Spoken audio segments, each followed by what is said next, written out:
Hello and thanks for coming. So I like to see these two lines like the middle of the dome cap. So to get the middle of your frontal, you divide the frontal into two, like you fold the frontal into two. Then you determine the middle just like this. Then you want to place the frontal about 2 inches in front or less in front of your dome cap, and then you pin it down. So step 2, you pin down the opposite side to the front, I mean the middle at the back, like so.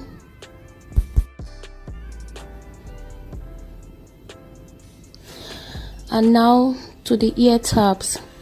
So you want to place the edge of the ear tabs to the edge of the dome cap and then tipping it down like so. You want it to be very flat. Repeat the same on the other side of the frontal. You can see that this side is laying flat, but this side is not laying flat. It has some gaps in between it. So it's okay for you not to get it on your first try. Just take it off and repeat it again. And now it's okay. And then you want the front to be like baggy, to have this M shape in front. Okay, moving on to the sewing. I always say you should start from the middle because it's always safer, because when you do that you always finish with a very flat frontal occlusion. You can see that space I'm having right there. You can always take out your pin and then pull it down, like taking away all the gaps in between. Then you have a flat frontal at the end of the day.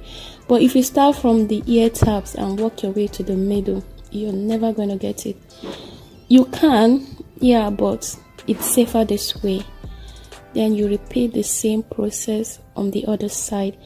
And I am doing a very close stitch. It's very important and it's safer if you do a close stitch.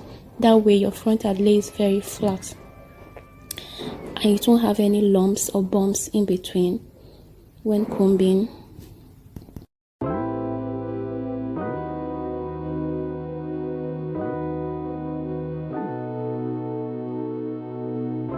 So this is the final result of the frontal. You can see it's laying very flat. Okay, today we're going to be doing something different. I'm going to use my my eyeliner to like map out how I want my tracks to be laid, how I want my extensions to be laid, like so.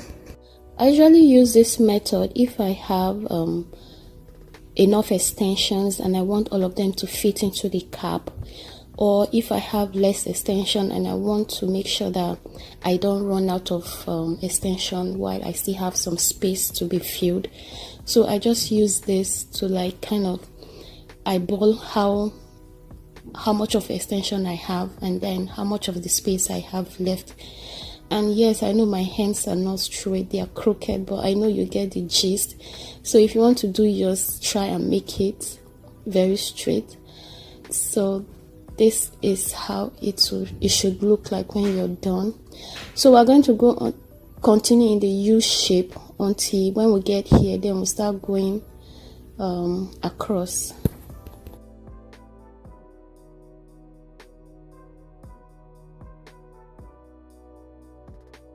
So what I'm doing is just sewing back and forth along the lines I have drawn.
Okay, it's time to stitch up the wig.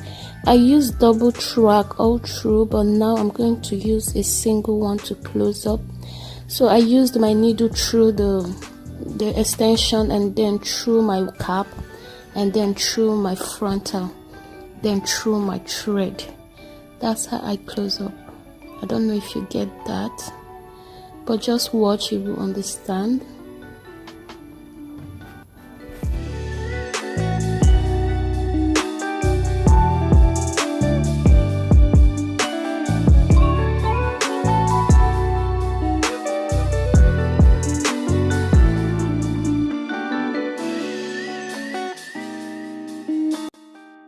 And this is how I tie my knot. I'm more comfortable doing it this way, but you can do it however you please. And our wig is ready, so I'm just combing the wig now. I'm going to show you how it looks from the inside shortly. Yes, this is how it looks. So I'm going to cut off the cap underneath, need the lace frontal. When cutting out your cap, please try not to go too close to the lace frontal. Give some gap like this. That way you're safe.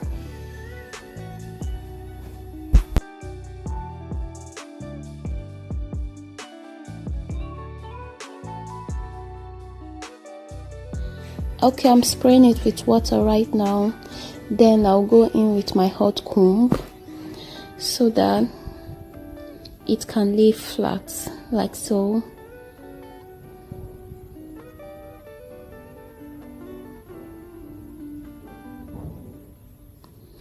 And after then I'm going to style it.